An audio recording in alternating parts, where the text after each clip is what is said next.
Ողջույն իմ շատ սիրելի հեռուստադիտողներ, Կենտրոն TV եթերում գիտեմ հաղորդումն է եւ ձեզ հետ ինչպես միշտ ես եմ Տիգրան Մանյանը։ Այսօր մենք ունենանք շատ յուրահատուկ հաղորդում։ Ասեմ ինչու, ասեմ, որովհետեւ այսօր ես ունենալու եմ ոչ թե մեկ, այլ միանգամից երկու հյուր։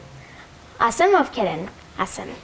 Այսպիսով, այսօրվա մեր հյուրերն են Անդրանիկ եւ Գևորգ Վարդանյանները։ Գնանք ծանոթանանք։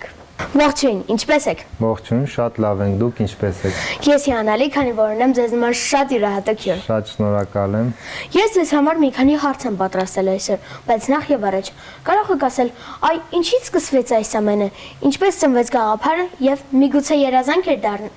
աշխատել կրկեսում։ Սկսենք նրանից, որ երբ որ ես 4 տարեկան էի, եղբայրս 3 տարեկան էր, մեր հորեղբայրը հասկացա, որ մենք ունենք տաղանդ, որ կարող ենք ապագայում դառնալ կրկեսի դերասաններ եւ սկսեց մեր հետ տան պայմաններում պարապացնել մեզ։ Եվ այդ ամենը արդեն վերածվեց ավելի պրոֆեսիոնալ բնագավառի, որովհետեւ սկսեցինք ավելի լուրջ զբաղվել կրկեսային ոլորտով եւ գնացինք այդպես առաջ դարձանք կրկեսի դերասան։ Իսկ հիշում եք ձեր ամենաառաջին ելույթը։ Առաջի ելույթը իմ եղել է, երբ որ ես եղել եմ 7 տարեկանում, եղբայրս 6 տարեկանում, մեր ամենաառաջի ելույթը եղել է Երևանի կրկեսում 95 թվին, 1995 թվին։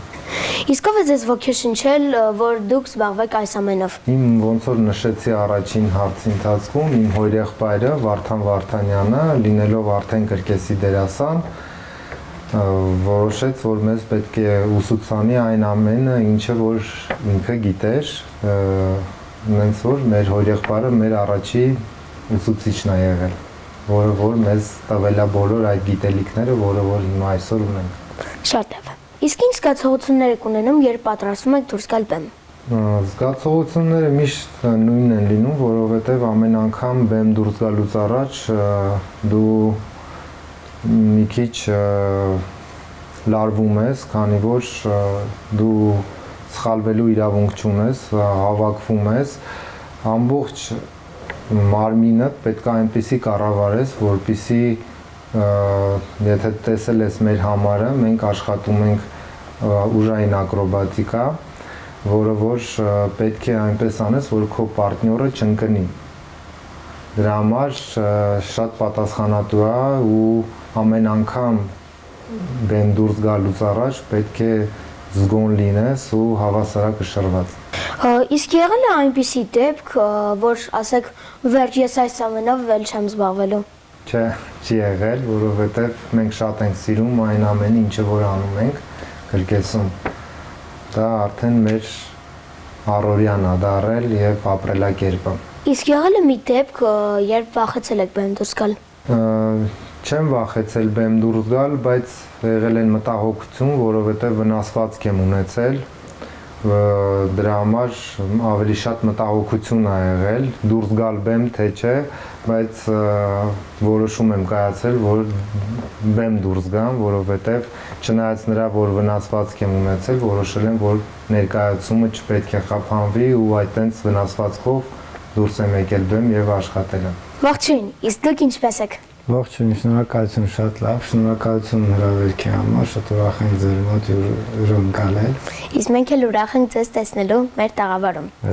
Ես նույնպես ձեզ համար եմ պատրաստել մի քանի հարց, բայց տամ իմ ավանդական հարցերը։ Այ եթե ունենայիք հնարավորություն վերադառնալ մանկություն, ինչ կվերցնեիք այնտեղից։ Շատ հետաքրքիր հարց է, ճիշտ ասած, մեր մանկությունը հիմնականում անցել է պարապմունքների եւ sense քրտնաջան աշխատանքի մեջ միշտ մտածում ենք, որ մենք շատ քիչ ենք խաղացել փոքր ժամանակ, բայց այդ հարցի մասին մտածելով ես հասկանում որ եթե հետ վերադառնայի ավելի շատ կպարապեի եւ ավելի շատ կխորանայի գործի մեջ, որովհետեւ հասկանում որ այնտեղից է ամեն ինչը սկսվում։ Իսկ ինչ խորհուրդ կտաք այն երեխաներին, ինչու՞ չէ մեծերին, ովքեր որ երազում են աշխատել կրկեսում։ Քանի որ Հայաստանում շատ ցածր է կրկեսային ոլորտի ինչ որ զբաղվածությունը,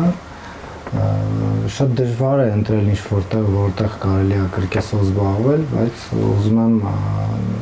օգտվել առիթից ասել, որ արդեն եղբայրներ կրկեսում արդեն շուտով կբացվի կրկեսային ստուդիա, որտեղ կարող ենք պրոֆեսիոնալ դերասաններ հետագայում ունենալ։ Вообще խորհուրդ կտամ փորձել, որովհետև կրկեսը շատ հետաքրքիր է։ Կրկեսը շատ է տարբերվում բոլոր ոլորտներից։ Այնտեղ դու հնարավորություն չունես ինչ-որ բան կրկնելու։ Ամեն անգամ ոնց որ ասած 100% պետքա պատրաստ լինես քո աշխատանքին, այսինքն սխալվելու իրավունք չունես հիմնականում։ Իսկ ձեր կարծիքով ո՞րն է ամենադժվար հնարքը, որը դուք կատարել եք բեմում։ Մեր ամենադժվար հնարքը մեր դանակներով բալանսն է, որով մենք վերջերս աշխարհի ռեկորդ դրեցինք, Գինեսի գրքում գրանցվեցինք համաշխարհային մեծ մեր համար շատ կարևոր բան էր, որովհետև մենք այդ հնարքը որ կատարում ենք, մենք միակն ենք աշխարհում, որ այդ կերպով կատարում ենք։ Եվ այդ մեր հնարքը, ոնց որ ասած, գրանցվեց Գինեսի գրքում այս տարի։ Դա ամենադժվար հնարքն է մեր համար։ Իսկ դուք բացի կրկեսից ինչ հետաքրքրություններ կամ հոբիներ ունեք։ Ճիշտն ասած, մեր հիմնական հոբիները երևի, որ մենք կարողանում ենք մեր ձեռքերով պատրաստել տարբեր գործիքներ կրկեսի համար, օրինակ զբաղվում ենք դրանով։ Օրինակ, չգիտեմ, ակրոբատի համար ինչ-որ փայտի բաներ են պետք, դե մենք կարող ենք մեր ձեռքով պատրաստել, դա երևի կարելի է համարել մեր հոբին։ Հիմնականում մենք ենք պատրաստում մեր ռեկվիզիտները ելույթների համար։ Դե ինչ շնորհակալություն այս հետաքրքիր զրույցի համար, ես շատ մեծ բավականություն ստացա։ Ձեզ շնորհակալություն, շատ հաճելի էր ձեր մոտ հյուրընկալը։ Դե ինչ այսօրվա համար այսքանը, իսկ ինձ բնում է հիշեցնել, որ Կենտրոն TV-ի եթերում քիչ թայմ հաղորդումներ, եւ ձեզ հետ, ինչպես միշտ ես էի, Տիգրան Հունանյանը, բայց դուք ճշտապ եք փոխել ալիքը։ Մնացեք քիչ թայմի հետ։ Բարև ձեզ, ես Ինեստ եմ եւ այսօրվա իմ հյուրերն են Marifos բրենդի հիմնադիր Անի Խաչատրյանը եւ մենեջեր Սոնալ Բողոսյանը։ Ողջույն։ Բարև ձեզ։ Ինչպե՞ս եք։ Լավ, շնորհակալություն։ Շնորհակալ ենք հրավերի համար։ Ինչպես ծնվեց Marifos-ի գաղափարը եւ ինչն էր գլխավոր ոգեշնչումը այն ստեղծելու համար։ Marifos-ը ծնվեց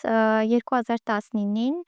Իրականում ամեն ինչ սկսվեց նրանից, երբ ինքս իմ աղջիկների համար փնտրում էի գեղեցիկ շքեղ տոնական զգեստներ մեր սիրուն առիթների համար, բայց այդ տարիներին չկար մասնագիտացված հատուկ խանութ, որտեղ կգտնեի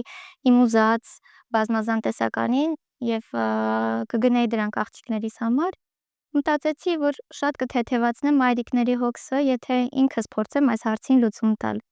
Այստեղից ծնվեց միտքը, որից հետո սկսեցինք հայլերը գործարկվել։ Ինչն է Marifos-ի ամենամեծ գաղտնիքը, որի շնորհիվ այն առանձնանում է շուկայում։ Marifos-ի ամենամեծ գաղտնիքը այն է, որ համադրում ենք բարձրորակ կտորներ, եւ սկսում ենք գեղեցիկ շքեղ զգեստներ մեր փոքրիկ հրեշտակների համար։ Ես իմ կողմից հավելում կանեմ, որ Marifos-ի գաղտնիքներից մեկը այն է, որ ծնողները սովորաբար մեզ հիշում էին անժամանակ, երբ ինչ-որ գեղեցիկ առիթ կա, սպասում կա ինչ-որ լավ առիթի, այս ժամանակ պայման գալիս են Marifos գեղեցիկ զգեստ ընտրելու համար իրենց արքայադստեր համար կամ թեկուզ նվեր տանելու համար, շատ հարմար տարբերակ է։ Marifos-ի զգեստերը հաճախ նկարագրում են որպես հեքիաթային։ Կասեք, որոնք են այն մանրունքները, որոնց վրա ամենից շատ եք ուշադրություն դարձնում։ Շատ մանրուքներ կան, որոնց վրա շատ մեծ ուշադրություն ենք դարձնում։ Սկսեմ ամենակարևորներից, դա հարմարավետությունը, կտորների որակը, բոլոր դետալները փորձում ենք մտածված լինեն մեզ մոտ, ինչպես նաև արձագանքը հաճախորդների, երեխան հագավ, հավանեց նոր տեսակը, այդ բոլորը մեզ համար կարևորագույն մանրուքներ են, որոնց շատ մեծ ուշադրություն ենք դարձնում։ Ինչու՞ չէ նաև մթնոլորտը խանութ սրահում ինչպեսին պետք է լինի, հաճախորդը պետք է իրան հարմարավետ զգա, նաև թիմային աշխատանքը, աշխատակիցները միմյանց հանդեպ ինչպես են, հաճախորդի հանդեպ, այս ամբողջը մանրուքներ են, որոնց հետ մեկտեղ նաև փորձում ենք պահպանել հեքիաթային լինելը մեր։ Ինչպիսին է Մարիֆոսի հաճախորդի կերպարը։ Ում եք տեսնում ձեր ստեղծած հագուստում։ Իրականում ի սկզբանե եղել է Մարիֆոսի հաճախորդի կերպարը, որից էլ հենց ստեղծվել է Մարիֆոսը։ Սկզբում եղել է այդ երևակայելի երեխան, ով հագնում է այդ զգեստը, իր սիրած երազանքներից զգեստը, հետո նոր ստեղծվել է Մարիֆոսը։ Այդ հաճախորդին պատկերացրել ենք ի սկզբանե եւ հիմա ունենք այդ հաճախորդները։ Դա այն հաճախորդն է, որը որ վազում է դեպի խանութ, մտնում ներս եւ գրկում իր երազած զգեստը։ Սա մեր հաճախորդի կերպարն է։ Դուք շատ ակտիվ եք սոցիալական հարթակներում։ Կասեք ոնց է Մարիֆոսը կապվում իր հետևորդների հետ առօրյայում։ Մարիֆոսը ակտիվ է ոչ միայն Facebook-յան եւ Instagram-յան էջերում, ակտիվ ենք նաեւ TikTok էջում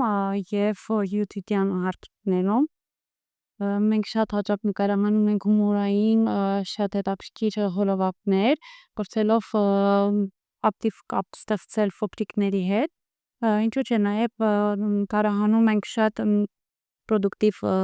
հոլովակներ, որտեղ մանրամասն ներկայացնում են զգեստի կտորը, թե ինչպես է կարված, դեղակասարակ ինչպես է ստեղծված։ Որ նոր տեսականին է ձեզ այժմ ոգևորում եւ ինչով է այն տարբերվում նախորդից։ Ներկապահին արդեն ունենք շատ կարևորագույն մեզ համար խնդիր լուծված, դա հայկականացնել է ամբողջ, այսինքն ունենալ շատ առանձնացված հայկական տեսականի։ Մենք օգտագործել ենք թռչնատառեր, օգտագործել ենք մեր Ա տառը, մեր այբուբենի առաջին գոհարը։ Ա տառին մենաշնորհ ենք տվել եւ երկու տեսակ ունենք, որը հենց Ա տառին է վերաբերվում։ Շատ գեղեցիկ են տեսակները նայվում եւ երկու տեսակ էլ արդեն ունենք, որոնք հենց թռչնատառերով են։ Մենք շեշտ դնում ենք նրա վրա, որ ավելացնենք այս ճյուղը, ավելի հայկականը լինի մեր սրահում ավելի շատ։ Սա Ձեր ապրանքանիշը շատ աղջիկական է, միայն զգեստեր են։ Ինչ ուղերձ է փոխանցում սա։ շատ ճիշտ նշեցիք, այո, մեզ մոտ միայն զգեստներ են ներկապահին, շատ աղջիկական ուղղվածություն ունենք, բայց սա այո, ունի ուղերձ։ Մեր նպատակն է շեշտ դնել աղջիկ երեխաներին վերաբերմունքի մասով, այսինքն ինչպես է շրջապատը վերաբերվում է հենց աղջիկ լինելու, մենք պետք է հնարավորություն տանք աղջիկներին դրսևորել իրենց թիթիզ կողմերը, իրենց գեղեցիկ լինելը կարողանան արտահայտել։ Սա շատ կարևոր է մեր ապագա սերնդի համար, դաստիարակության համար։ Ինչ զգացողություն է ձեզ տալիս այն պահը, երբ տեսնում եք ձեր ստեղծած հագուստը քո հաճախորդի վրա։ Սա շատ հաճելի զգացողություն է, անկեղծ ասած, երբ տեսնում ես քո աշխատանքը գնահատվում է եւ միայն դու լավ աչքով չես տեսնում դա իրոք լավ է ստացվել եւ դա պիտանի է, օգնում է ինչ-որ մեկին, հեշտացնում է որևիցե մեկի կյանքը, հեշտ են գտնում այն, ինչ փնտրում էին։ Եվ իհարկե սա մեծ գնահատական է մեզ համար։ Իսկ ինչ ծրագրեր ունեք ապագայում Մարիֆոսի հետ կապված։ Ծրագրերը շատ են, ինչպես տեսնում եք, ծրագրերը շատ են, ինչպես արդեն նշեցի, հայկական ճյուղը ավելի ընդլայնել, քանի որ կա դրա պահանջը, տեսնում ենք նաև սիրվել է այս տեսակները սիրվել են շատ, մեծ արձագանք ունենք հաճախորդների կողմից եւ ցանկանում ենք արդեն ընդլայնվել, ինչու՞ չէ, այլ մոլերում ունենալ մասնաճյուղեր։ Ներկապահին երկուսն են մեր մասնաճյուղերը, Մեգամոլում եւ Էրեբունի մոլում, սակայն շատ հաճախորդներ հետևորդներ էջին մեղացած զանգահարում են, ինչու ուրիշ մոլից պետք է գան հասնեն տվյալ մոլ, որպեսզի ունենան մեր տեսականոց։ Մենք այս բացը ցանկանում ենք լրացնել եւ փնտրում ենք ճանապարհներ, որը մոտ ապագայում անպայման կիրականացնենք, կհեշտացնենք այս ամբողջը։ Ծրագրերը շատ են, ինչպես նշեցի արդեն հայկական տեսականին ընդլայնել, քանի որ կա դրա պահանջը, կա դրա բացը եւ արձագանքը, քանի որ շատ մեծ էր, այն կսիրվի, ինչպես սիրվել են այս տեսակները։ Ծրագրերում ունենք շատ այլ տեսակներ, ինչպես նաև մեզ համար կարևոր է մասնաճյուղեր ունենալ այլ մոլերում։ Ներկապահին ունենք երկու մասնաճյուղ, Մեգամոլում եւ Էրեբունի մոլում, սակայն շատ հաճախորդներ մեղացած զանգահարում են, թե ինչու այլ մոլից պետք է գան հասնեն կոնկրետ նշված մոլ, որպեսզի ձեռք բերեն մեր տեսականոց զգեստ։ Սա մեր բաց կողմերից է, մենք անպայման մոտ ապագայում կլրացնենք սա։ Եթե Մարիֆոսը լիներ ֆիլմի կերպար, որ ժանրում կլիներ եւ ինչպես կպատմեր իր պատմությունը։ Եթե Մարիֆոսը լիներ ֆիլմի կերպար, հավանաբար այն կներկայացվեր որպես արքայադստեր մասին, թե ինչպիսին է նրա զգեստը, նրա շքեղության մասին, բոլոր դետալների մասին։ Եթե Մարիֆոսը լիներ ֆիլմ, միանշանակ դա կլիներ հեքիաթային մի ֆիլմ, որտեղ կլիներ մի փերի, Մարիֆոսը կլիներ դա, որը երևի թե զգեստներ կբաշխեր բոլոր արքայադուստրիկներին, աղջիկներին, ովքեր կցանկանային ստեղծել ինչ-որ դղյակ, որտեղ բոլորը կհավաքվեին այդ թեմայով, կլիներ միանշանակ հեքիաթային։ Ուզում եմ, որ Մարիֆոսը միշտ բարգավաճի։ Շնորհակալ ենք հրավերի համար։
Բարև ձեզ, ես Արինան եմ եւ այսօրվա հյուրն է Հասմիկը։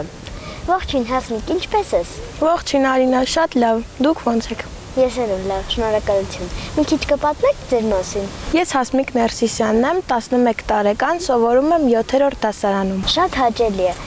Դու դպրոցում լավ ես սովորում։ Այո։ Ըմբակների հաճախում ես։ Այո, հաճախում եմ երգի, պարի, նկարչության։ Շատ հաճելի է։ Ամենից շատ դու ինչով ես սիրում զբաղվել։ Շատ սիրելի զբաղմունքներ ունեմ, բայց ամենասիրվածս երգն է եւ պարը։ Ըմբակների հաճախելը չի խանգարում դասերին։ Անկեղծ ասած, շատ զբաղված եմ լինում, բայց փորձում եմ հասցնել։ Ես գիտեմ, որ դու մասնակցել ես երգի միջազգային մրցույթների, պատմիր այդ մասին։ Այո, հունիսին ես մեկնեցի Իտալիա եւ Պինետո քաղաք եւ մասնակցեցի The Fashion of Nature փառատոնը։ Այս մրցույթում դու գրանցել ես հաջողություն, պատմիր այդ մասին։ Երգեցի եւ զբաղեցրեցի երկրորդ տեղ։ Ճիշտ է, շատ կուզեի առաջին զբաղեցնել, բայց դա իմ առաջին անգամն էր, որ ես մասնակցեցի միջազգային մրցույթի։ Իսկ ով ստացավ գլխավոր մրցանակը։ Մրցույթից ստացավ Գրանպրին մոլդովացի աղջիկ։ KPM-ից կանոնը հնչեց եւ դու բարձրացա եւ քեզ քո մրցանակը տվեցին։ Դու ինչ զգացիր այդ պահին։ Սկզբում շատ լարված էի եւ հուզված, եւ երբ բեմից հնչեց իմ անունը, ես այնքան հպարտ էի, որ ուրախությունս դեմքից չէի կարողանում զսպել։ Որոշել ես, որ մեծանաս ինչ ես դառնալու։ Անկեղծ ասած, դեռ չեմ որոշել ինչ պետքա դառնամ, բայց շատ կուզենամ, որ ես դառնամ հայտնի երգչուհի։ Եթե կախարդական փայտիկ ունենայի, ինչ կանեի։ Եթե կախարդական փայտիկ ունենայի, ես կվերացնեի բոլոր պատերազմները եւ իմ կախարդական փայտիկով ետ կվերադարձնեի իմ Արցախը։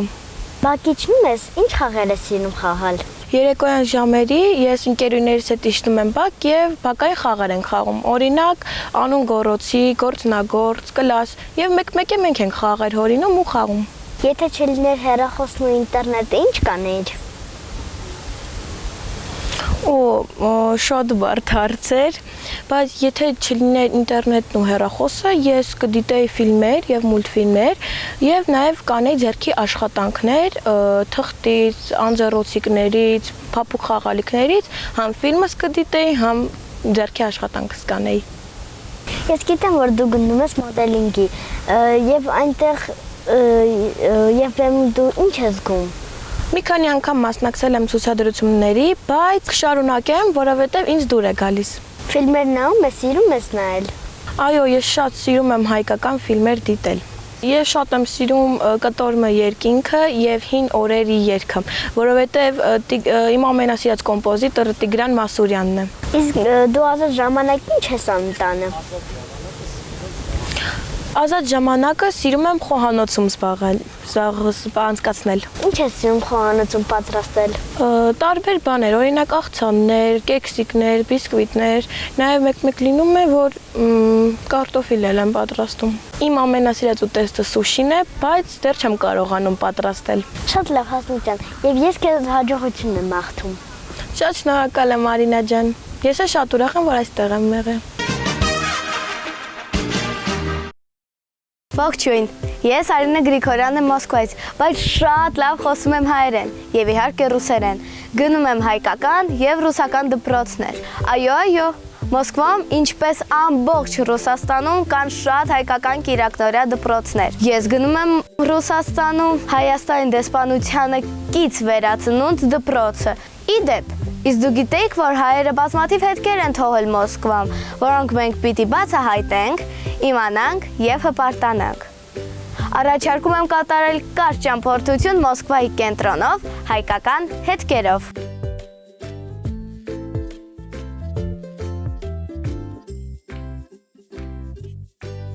Մոսկվայի կենտրոնում Կարմիր հրապարակում գտնվում է Վասիլի Բլաժենի եկեղեցին, որի գմբեթներից մեկը կոչվում է առաջին կաթողիկոս Գրիգոր Լուսավորիչի անունով։ Դա Իվան Գրոզնիի կարգադրությունն է եղել, ով նման կերպ շնորհակալություն էր հայտնել հայերին։ Նրանք իրենց խիզախությամբ մեծ ներդրում են ունեցել Կազանը Ռուսաստանի միավորելու գործում։ Հետագայում Իվան Գրոզնին թույլ տվեց հայերին բնակվել Կրեմլից ոչ հեռու, այդպես էլ հիմնադրվեց Արմյանսկի Պիրեուլիկը։ Բայց դրա մասին մի փոքր ուշ։ Իսկ հիմա հարցրեք ձեր մայրիկներին եւ հայրիկներին, հիշում են նրանք Բրիլյանտ Վերուկա ֆիլմի սկիզբը։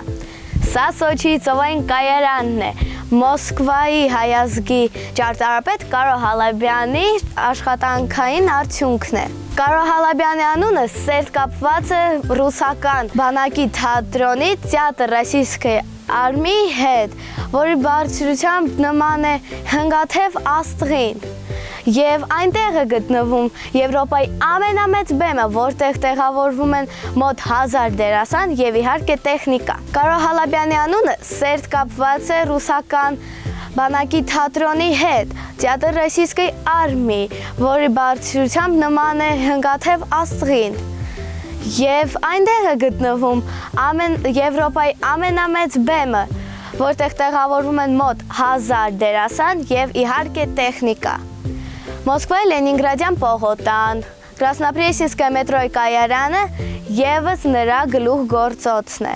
Երբ անցնեք Աբովյան փողոցով, մի պահ կանգնեք Ստանիսլավսկու թատրոնի մոտ։ Դա նույնպես նրա ճարտարապետության արդյունքն է։ Վերադառնանք Արմյանսկի Պիրեուլը, որտեղ Լազարյանների շենքում գտնվում է Հայաստանի Հանրապետության դեսպանությունը եւ Կիրակնորյա վերածնուն դպրոցը։ Այս հատվածը Մոսկվայի միակ փողոցն է, որը չի այրվել 1812 թվականին Մոսկվայի հրդեհի ժամանակ։ Ասում են Նապոլեոնի թիկնապահներից մեկը հայ Ռուստամ Ռազան կարողացել է նրան համոզել, որոշ չափով զերծ է մնացել հրդեհից։ Այս հատվածը Արմյանսկ անվան ստացել է Մոսկվաբնակ Լազարյանների տոհմին։ Նրանցից մեկը Իվան Լազարևը եղել էր Եկատերինա II-ի պալատական ոսկերիչը եւ նրա եկամուտի կեսը տվել էր բարեգործության։ Նրա եղբայրը Եքիմ Լազարյանը կառուցել է շենք, որտեղ հաճախել են ոչ ապահով հայկական ընտանիքների երեխաները։ Այդպես էլ հայտնվեց Լազարյանների ճեմարանը։ Այս պատերի ներսում եղել են Պուշկինը եւ Գրիբաեդովը, Այվազովսկին, տարբեր տարիներ ուսուցանել են Տուրգենևը, Ստանիսլավսկին։ Սովետական տարիներին այստեղ մշտական եղել են եւ Արամ Խաչատրյանը, եւ Արնո Բաբաջանյանը։ Իսկ այսօր ամեն կիրակի հաճախում են շատ հայ մանուկներ եւ միգուցե նրանց մեջ կան ապագա Հալաբյաններ, Լազարյաններ, Բաբաջանյաններ։ Եկեք իմանանք մեր ազգի անցյալը, երբ կերտենք ապագան։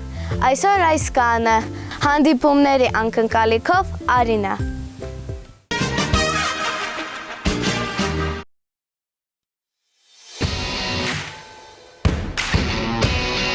Թենիսում հաղթանակը սկսվում է ոչ միայն ուժից, այլ համբերությունից։ Յուրաքանչյուր խաղ թենիսում փոքրիկ կյանք է իր անկումներով եւ վերելքներով։ Թենիսը արվեստ է, որտեղ խայթող ճշգրտությունը հանդիպում է գեղեցկությանը։ Թենիսը խաղ չէ միայն ձեռքերի, այլ նաեւ գլխի։ Կորտում ամեն ուժեղ զենքը սառը միտքն է։ Մեկ մատուցումով կարելի է փոխել ողջ խաղի ընթացքը։ Թենիսը պայքար է ոչ միայն մրցակցի, այլև սեփական սխալների դեմ։ Թենիսը լավագույն ուսուցիչն է, քանի որ սովորեցնում է պարտվել եւ նորից վեր կենալ։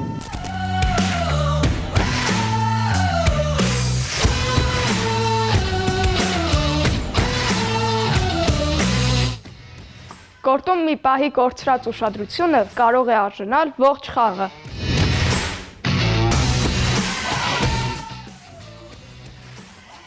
Հաղթում է նա, ով վերջին գնդակն է ճիշտ հարվածում։